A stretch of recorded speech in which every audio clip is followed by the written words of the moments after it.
Nonpartisanship. What can Toyota in 1945 teach us about nonpartisanship as leaders, as bosses in business to help us be better bosses in business? That's what we're going to talk about today on Boss Beat, a latte of leadership for those seeking to be and build better bosses in business. I'm Ben Lichtenwallner, and yes, I do like my bees. Post-World War Japan. Imagine it. 1940s, late 1940s. Japan had been absolutely decimated. About 40% of the nation's industrial plants and infrastructure were destroyed. Production had reverted to levels that hadn't been seen in over 15 years or so. The country had a massive lack of resources. With that as a backdrop, Toyota faced bankruptcy, and they chose to send a group of engineers to see Ford's massive River Rouge plant and how they were producing automobiles at the time. Now, included in that trip was Mr. Taichii Ohno. Ohno was incredibly impressed by Ford's scale and production lines. However, the dependence that Ford had upon huge resources and what he saw as a great deal of waste were problematic. There's no way that Ohno could see that system succeeding in Japan given their post-World War II extremely limited resources. However, while in the US, Ohno visited supermarkets, and he was impressed by them. He observed them closely. He noticed that the process included customers pulling only what they needed from the shelves. Then quickly, stock boys would replace those items that had been needed. That became the origin of what would become known as the Toyota production system. The Toyota production system birthed the concepts of push versus pull. Until this point in time, manufacturers were mass producing and pushing products to consumers pretty much regardless of demand. The Toyota production system, on the other hand, introduced the concept of pull-based systems, or just-in-time systems.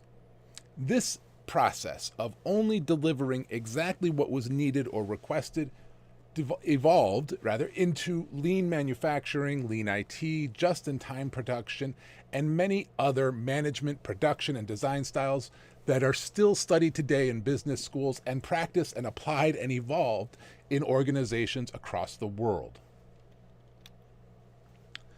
Mr. Ohno was nonpartisan. He looked for ideas, support, and innovation from unexpected sources. Were it not for Mr. Ohno's nonpartisanship, production systems today may not be nearly as efficient as they are.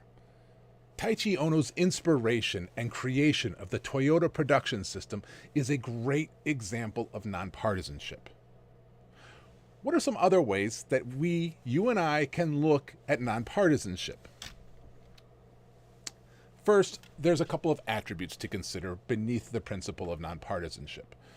Sharing power and control.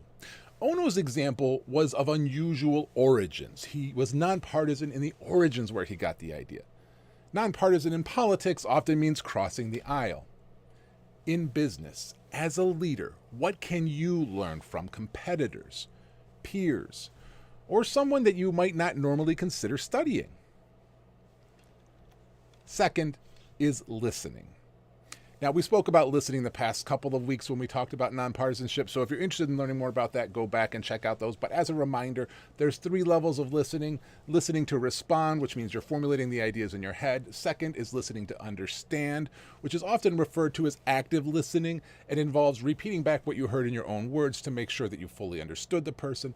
But what we should strive for, what you, as a great leader, as a better boss in your business, should be striving for, is listening to feel. That means listening to understand and repeating back what you heard, but also sharing, I think I'm hearing that you're frustrated, or I think I'm hearing that you see opportunity and you're excited about that potential. Getting to the feelings and making sure you understand where the person's coming from. Now, as we go forward, what's a great quote to look at? I'm a big fan of the writings of Marcus Aurelius. He wrote one of the great quotes that I like to reference. For we are born for cooperation, like feet, like hands, like eyelids, like the row of upper and lower teeth. To act against one another, then, is contrary to nature. In a world that is so divided right now, gang, the greatest leaders will come of those who pull us together. You have that potential in your organizations. Yeah, I know you hear me talking about the grand scale and the politics in our countries and all the division that's out there. But let's be real. Within your own little neck of the woods, within your own business, maybe it's a giant organization, where you are called to lead right now, there is divisiveness. Nonpartisanship is calling you to be the bridge builder, to be the one who says, hey, I know we've got different perspectives. Let's pull together where we do agree we should proceed and get going down that path.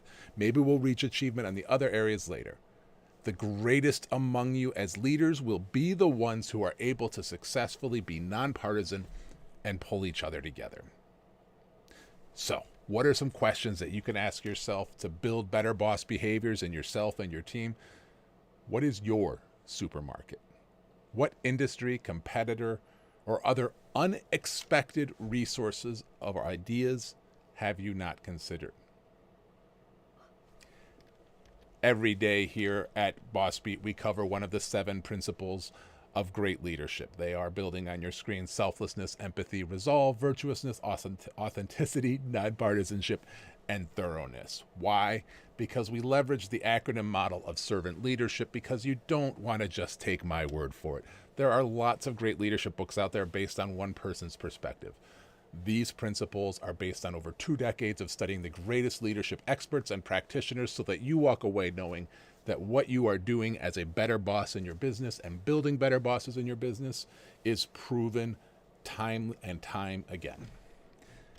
I'm Ben Lichtenwalder. If you enjoyed this material, if you enjoy this sort of practical and actionable advice and insights for you to be and build better bosses, please check out modernservantleader.com. There you'll find lots and lots of free content, as well as some other courses that I teach. Thank you for your time today, gang. Until next time, remember, keep serving.